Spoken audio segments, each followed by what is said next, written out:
I'm live. Well, hello, friends. I haven't streamed in like a month. A month and a half, 2 months. It's been a long time. And we're going to have a lovely discussion stream. My cat is destroying my carpet. Please, this is not the time. Today we're going to have a discussion. Ooh, Fallout New Vegas. That's a good answer. The title of this stream, which is the question I am proposing to all of you, is what game have you played more than 5 times? And I guess we'll sit here and we'll discuss why. As always, I will tell you which game I have selected first, and then you guys can, I'll take it to the chat and sort of have a discussion with you guys about why. I think replayability is an extremely important thing to video games, because without it, a game that is, perhaps short can become much longer if you can replay it and have, a lot more fun. Please, Hazel, this is not the time. She's acting like she can't get out of my room because the door is slightly shut, but she can get out of the room. She's just being a pain in the ass. Yeah, get out of here. You know how to use doors. You're a cat. You can get out of here. Jet Set Radio Future, good answer. Mega Man 04, I've never played that one. But my choice, I'm gonna reveal it to you, because Jesus Christ, I didn't realize how much I played this game until we can see. Now, I don't know if you guys can see exactly what's going on here. Oh, I didn't put any music in the background. Fuck, I'm so out of it. This is Dark Souls 2, which everyone says is the worst one, but I disagree with. I have 470 hours in this game. Now, this game was also re-released and given, like, a paint job. It was given a paint job, okay? And I only have 45 hours in that one, so that's a grand total of 315 hours in this goddamn game. I have music for you, Tony. Can I ping to you? You can certainly send it to me on Discord, and I'll take a look. I'm gonna talk about why I have 470 hours in Dark Souls 2. How much out of curiosity, I don't actually know how much do I have in the first one. I only have 245 in the first one. I have 250 in the third one. Also, keep in mind, I streamed the third one, which added another, like, hours, a couple hours on there. That's really interesting that I have more in 3. I think the only reason I have more in 3 is because I streamed it. Does this include if you beat the game? If not, Pokemon Leaf Green? No, it just played it, I guess. I'm going to open up the field to not just games you've completed, but games you've played more than 5 times. I'm not going to pick multiplayer games. I mean, if you guys want to pick that, you can. I don't think that's particularly fair. Like, it's not really fair to pick Dota 2. I'm thinking more like a single-player experience. Something like Borderlands 2, is fine, because you can play that with friends, but, something like Dota 2 wouldn't count, or Hearthstone wouldn't count. Of course, you're going to play through that game more than once, No multiplayer, just to sort of, make that out. Beat it 5 times. Man, I always love these streams, because you guys are going a mile a minute. It's always nice to see everybody again. I'm sorry I'm so out of fucking practice. Why do I have so many hours in the second Dark Souls game? What the fuck is wrong with me? I probably have 300 plus hours in every Souls game. I don't have the remaster yet. Hazel, please. Why must you scream? You've been fed. I've changed your litter. I've pet you for 2 hours today. Why? She likes to talk. My cat loves to talk.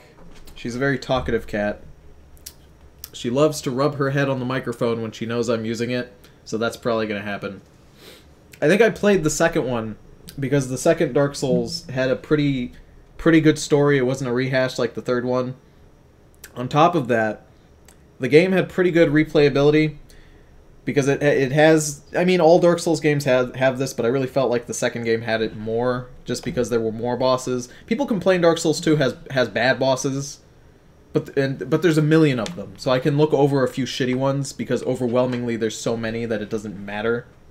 But because there's so many, every time you kill a boss in that game, you get that soul for the boss, and you can use that to build a boss weapon. And there's multiple boss weapons for each boss, which means you have to go through the game multiple times if you want to get all the weapons, which of course you do, because you have to have all the weapons if you want to go online and play PvP, which Dark Souls 2 had the best PvP because it had the best weapon variety. And of course you're going to get all the weapons because you want to feel cool, because if you want to swap your build, because it was so easy to swap your build in the second game, unlike the first game where you can't do it at all, and the third game where it's limited, for some stupid fucking reason.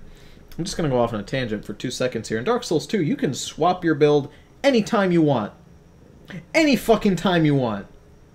And the third one, you can only do it a limited amount of times per game, and then you have to go through the game again.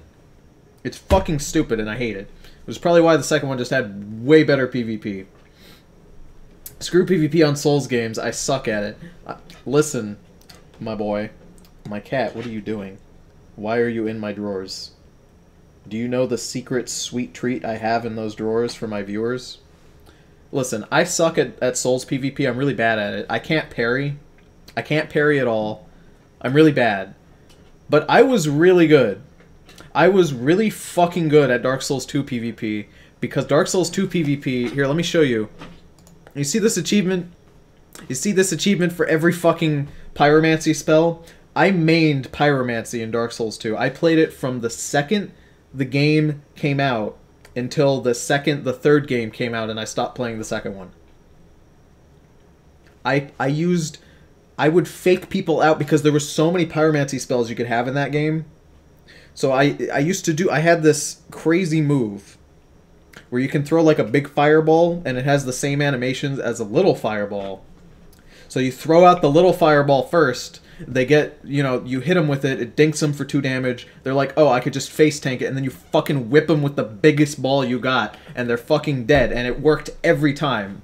I didn't lose very often in Dark Souls 2 PvP. I didn't do it very often, but when I did, I would usually win, because that was the only Dark Souls where I was competent at it. I tried to be good in Dark Souls 3, which had like a legitimate arena, which I appreciated, but goddamn, Dark Souls 3 PvP was not fun.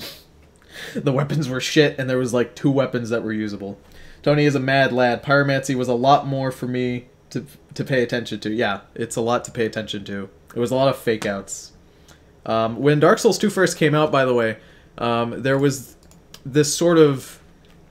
There's poison in Dark Souls. For those of you who don't know, there's poison and then there's toxin. These are both status effects that can affect you, and if they happen to hit you, you start losing health just rapidly. If you have poison, you lose health. If you have toxin, you lose health fast. Okay? You lose it, like, instantly. And when the game first came out, there was a pyromancy spell. Maybe it was just a regular spell. But it made a big cloud of toxic gas on the field that would affect enemies. And there was a staff in the game that would double the speed that someone could be toxic. So you would drop the cloud on somebody, and they would instantly become toxic. They had no chance to get away. Even if they were wearing the highest resistance gear, they could not get out of it. So I would just, for the first, like, couple months that this was in the game before they patched it out, I won every fight I was in because I would just dump toxic on somebody and then run away. I just dump it on them and run because they couldn't out-heal it. They can't out-heal the toxin. They can't outlive it no matter what, even with, like, maximum health. They just weren't gonna live. That's how bad it was. And that was if I wanted to run away. Because if I wanted to actually fight, I would dump it on them and then just start chucking fireballs at them so they wouldn't be able to heal. They'd just have to dodge. Oh, it was great. I loved it. I loved it so much. So you had to go through Dark Souls 2 if you wanted to get all those crazy weapons. You had to go through it multiple times. On top of that, there were NPC quest lines that you could do, where you could interact with an NPC, and then what would happen is you would interact with them, you'd get stuff from them, and their quest would sort of end in different ways. And it was really important to go through and do those because that was the only way to get certain weapons and armor. And you had to go through multiple times because multiple characters could have different stories that you could do. So it was kind of important to do that. Always stay hydrated. Always drink water. If someone relies on fighting fair to win, their tactics suck. Yes. If there is no honor in fighting, there's no honor in fighting. You use every tactic that you got. If that means dropping toxic on people and running away, that's how you do it. I love playing the damn Farron Greatsword and just sweeping combos over 5 times. Swords, weapons in Dark Souls 2 had better animations, by the way, than the other Dark Souls. It was just way more fun. Alright, so I spent 10 minutes talking about how I love this game that everybody else fucking hates. I love Dark Souls 2, by the way. I'm gonna throw that out there. I love it. I might actually love it more than the first one. Third one is trash. I think the third Dark Souls is not a very good game. I think there's no real reason to play it besides the Ring City, I think, because the Ring City has some nice bosses in there. But I don't think it's really worth playing if you've already played the first, because the first is just, it's a lot of that already. But the first one is great. I might love the second one more than the first one. That might just be my rose-tinted goggles because the PvP was so fun, but I'm not sure. I'm sure if I played them strictly as a single-player experience, I'd probably prefer the first one, but I do have to remember my good times lighting people on fire while dressed as a jester. So I'm going to hand it over to you guys. I'm going to see what you guys think. Punch-Out on the NES is a good game I want to beat one day. Have you played it multiple times but not beat it? Is it one of those games? I don't have very many of those games. I don't have very many games where I don't at least beat them. I can't remember the last time I've put a game down and just kind of forgot about it, because usually I'll power through a game all at once. I don't really know why I do that. Have I ever thought about streaming all of the other reindeer? No, I don't actually know what that is. Is that like a movie? It sounds like a weird bootleg Christmas movie. Is that a game? Is that one of those porn games? Is that a furry game? Is that Amoris? Is that Amoris? Have you guys seen this game on Steam? It's this furry porn game, Amoris. Here, let me, Amoris. How do you... It's free!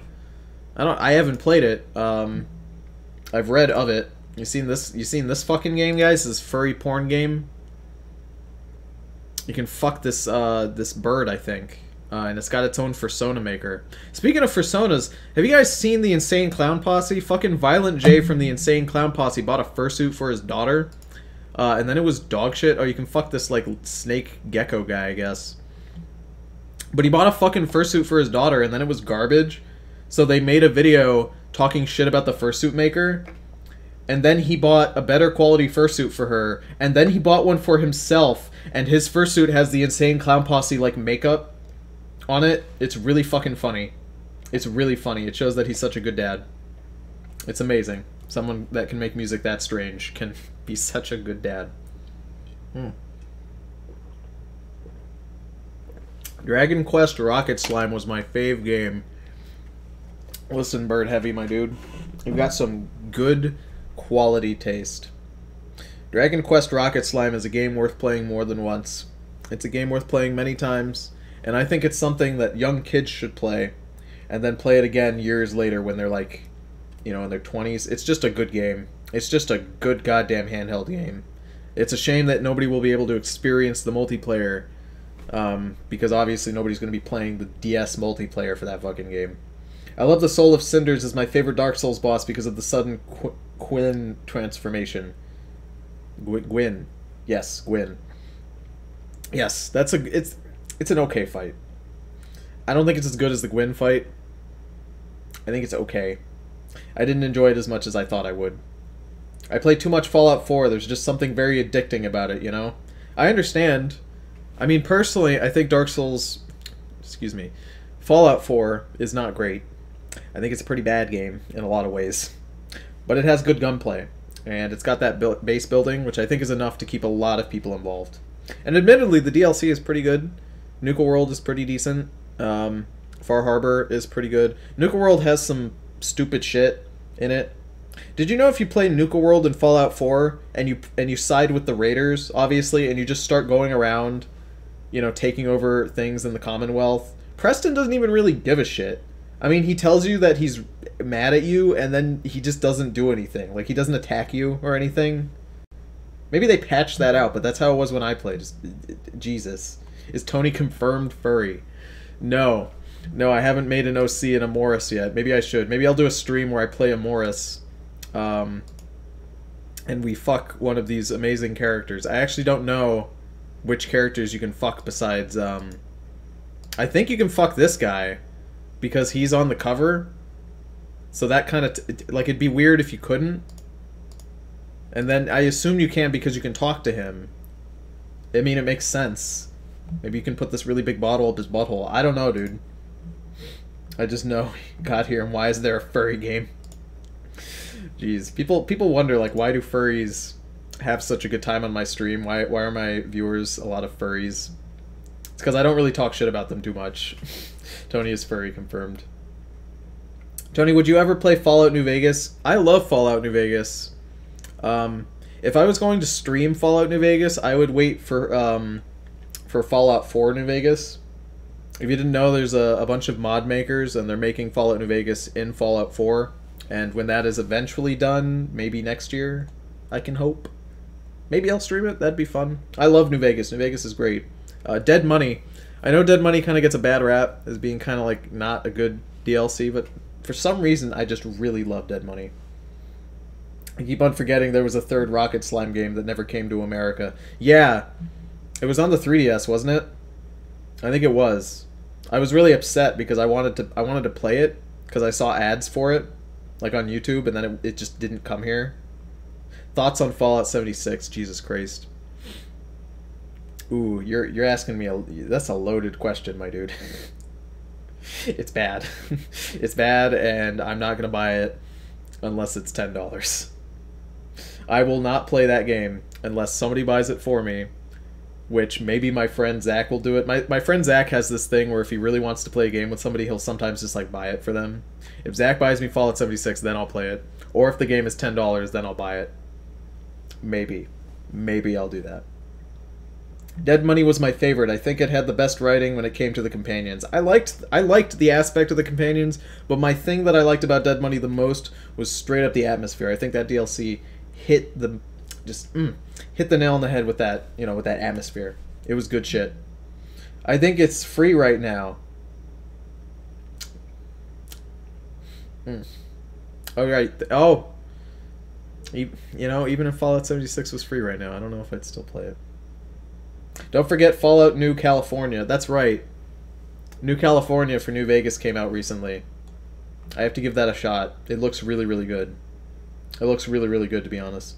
Did you play any Armored Core games and do wacky builds like Rockets only? People ask me that question a lot.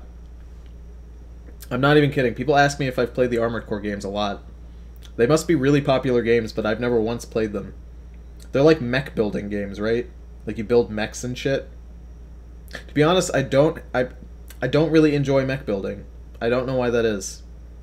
I really don't know why that is.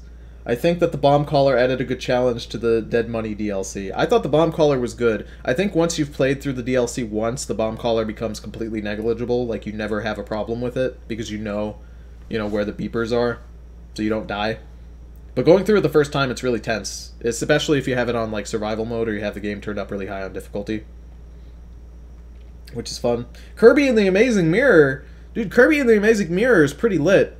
But you know what game is better than Kirby and the Amazing Mirror and has a mirror in it? Mickey's Magic Mirror Adventure, where Mickey has to find the mirror pieces. I actually don't know if that game is better than Kirby's Magic Adventure, but when I was a young kid, I rented Mickey's Magic Mirror Adventure from my local game store for the... Was it for the GameCube? I think it was. And that game, it was like unmarked because it was a local store. So it was kind of weird. Like, some of the games were just like, they'd give you like the disc. There was no box. They didn't have boxes for shit. So I never knew like what the fucking game was called because I was a young kid and I never looked at the main menu. I never remembered the names of the games I played because I rented like a new game every week because I was just a kid. And it wasn't until years later when I was just randomly stumbling through YouTube. It was around that time where Let's Players were becoming a thing. And a lot of Let's Players were getting big by playing games that people remembered when they were young. And I stumbled upon Magic Mickey Mirror Funtime, and I was amazed. I was like, what the fuck is this? I remember that existing. Didn't the Twisted Metal guy make that Mickey game? Dude, no way. There's no way that's true. There's no way that the guy who made Twisted Metal made Mickey's Magic Adventure Time. That's not true. I wish that was true. I hope that's true. I hope you're not just memeing on me right now. I hope you're not just memeing on me. Would you ever stream Skyrim together? Oh, is that the multiplayer Skyrim mod? I played the multiplayer Skyrim mod, actually. I don't know how many there are, but I've played a multiplayer Skyrim mod. It was one of the It was like right when it came out, like it was still in super early, like barely usable build. And I remember I was playing it with my friend Zach. We went into fuck, what's it called? What's the first city you go to where you fight the dragon for the first time in Skyrim? Um I gotta remember the meme. I'm the Thane of Windhelm. That's what I went to Windhelm, right? That's the first one. Let's just say it's Windhelm. And we went there, we loaded in, and then all of a sudden everything loaded out. All of the houses, all of the NPCs, everything was gone. Whiterun, that's it. I'm the Thane of Whiterun, that's what it was.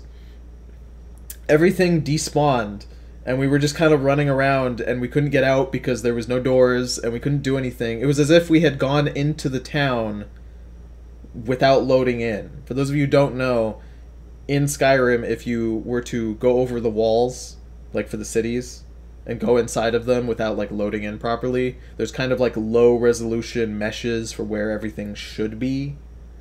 And that's what it was like. And the whole game was like that. When we tried to play it, we would go somewhere and then everything would despawn. So it was, I mean, it was unusable, but it was kind of cool. You know, it was kind of cool to hit him with like a Fus Ro Dah. You know, it's kind of funny to hit somebody in multiplayer with that, but the game was you couldn't play it. It was not ready. It was not ready. I mean, they were mostly doing bug testing anyway. I'm gonna find a way to make a Dragon Quest Rocket Slimes multiplayer be able to work online, just like how there's a fan-made Fire Emblem Online thing. That would be cool. I'd love to play Rocket Slime online. If they made a Rocket Slime game and put it on the computer, I'd buy the shit out of that. Cities in Morrowind had cities in the main world because of levitation. Yeah. Yeah, Morrowind had cities that didn't have any, you know, didn't have like gates or, you know, barriers around them. That was added for Oblivion and for Skyrim. I think for space limitations. There's a lot of reasons. Also, they took out levitation, which is dumb. I know Skyrim Together is supposed to have mod compatibility, and you can both see the same stuff with dungeon scaling and whatnot, plus dedicated servers. I'm pretty sure I can send you a link to the Reddit. That sounds pretty neat. That sounds pretty cool, admittedly. You know everybody's just going to use the lolly, you know, small lolly mods, right? That's just what's going to happen. And you guys, you can't stop that. Alright. Somebody else. It was the 90s Mickey game he worked on. Ah. You got my hopes up, only to shatter them, my dude. You got them up. You lifted me up just to lift me down. Medal of Honor, Allied Assault, Pacific Assault, and Airborne are some of my favorite SPF games ever. I've never really played a Medal of Honor game. I had a friend who had like every Medal of Honor game, and then every Call of Duty, and then like every Battlefield game. Because his dad really liked them, and his dad was into video games, so his dad would buy like every single one when they'd come out. And I don't think we ever played Medal of Honor together. I mean, I remember we played Call of Duty at his house. This was when I was, you know, a middle schooler. That's crazy. I remember seeing the Medal of Honor games on the desk, you know, on the shelf that he had, and like just strewn on random desks they had in the living room. But we never did play them. We never did play them, never once. I've been playing Fallout 76, and I can see why people don't like it. Listen, I have not played Fallout 76. I've not played it because I knew that it was going to be bad. I had a hunch when they started talking about it. When you hear the way that Todd talks about it during the announcement, you kind of just know it's going to be shit. And then I kind of followed it.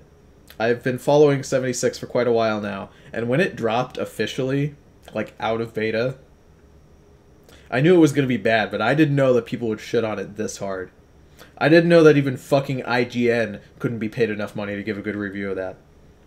When IGN can't even lie for you, you know there's something wrong. You know that there's something wrong. I'm going to be honest, Bethesda hasn't given a shit in a long time. They have not given a shit since, like, Skyrim, really. Like, halfway through Skyrim, they have just stopped caring. Have you guys ever wondered why those unofficial patches, like the mods that fix Bethesda games, come out so quick? Like, they'll come out the day after, you know, Fallout. It'll come out the day after Fallout 4 comes out, the day after Skyrim's out, you know, the day after an expansion comes out. It's because the coding for the creation engine, or as I like to call it, just fucking Gamebryo still. Uses like the same coding. Now, for those of you who don't know, studios will use the same coding from older engines in a newer engine. There's nothing wrong with that. You know, they do it all the time. But the fact of the matter is that Bethesda will continue to recycle the same code from Morrowind, but they won't update it ever. Hello, B-Roy. Look at you excited with all those exclamation points. They won't fix anything. It's a decent engine. It's a good engine, and it can do some really fucking good shit. Alright?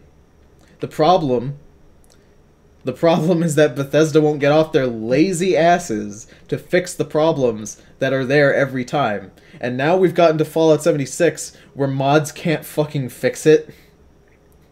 Mods can't fix it, so the game is just a busted mess. I love that the Scorchbat is just a fucking dragon. I wanted to have a nice discussion about, you know, about games people have played a lot. Here we are talking about Fallout 76. So I do have a special surprise for you guys, for all of you who are in the stream. This is actually an unboxing stream. I don't know if you guys knew.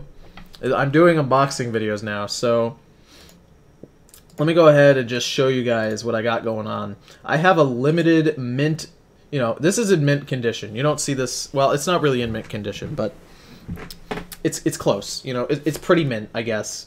So not a lot of people can see this, but I'm actually giving this away today. So you guys can actually win this once you see what it is. I think you guys are really going to want it. So here we go. We got my webcam going. So I'm opening up my drawer here. Let's pull out. We got my webcam. This is how you know it's me. All right. So let's see here. What's in my drawer? What do I got in here? What do I got in here, my dudes? I don't do unboxing videos, so I don't know how to hold the camera. Also, it needs to focus. There we go. So in here, I have a mint edition. You know, can we see the kitty? Yeah, hold on. Let's see here. Where is she? Can we see her? I gotta make sure that you guys can see her. There she is. I know. I know. There's a quick shot of me. I have not showered today, so I look like shit. But that's not the focus. The focus is this. I'm gonna be unboxing and giving away for you guys a mint condition,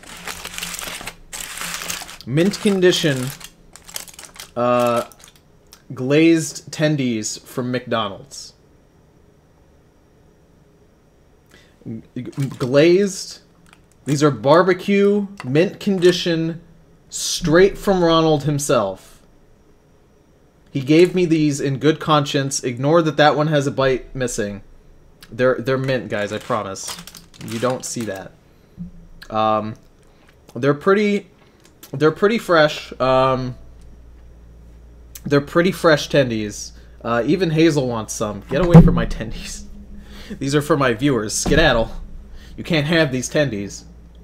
So they're... Listen, I see you guys making comments. These are mint condition tendies, okay? I bought these maybe 1 day ago. And by that, I mean bought as in I won them at auction. I was at the Ronald McDonald auction. So if you guys want these amazing tendies, as you can see, it's got my fingerprint on it now. So I guess you can auction that off too. All you have to do is write in the bottom, in the comments of this video when it's posted, you just have to write out why you think you deserve these tendies more than everyone else. If you feel like, if you feel like you know deserve these tendies and other people don't, just say why you do. And that's, you know, that's all you got to do. And whoever has the best answer, I'll take all of these tendies and put them in an envelope, and I will send it to your house, probably. Or maybe I'll just give them to Hazel, you don't know. But I hope you guys had a good video, and I will see you on the next one.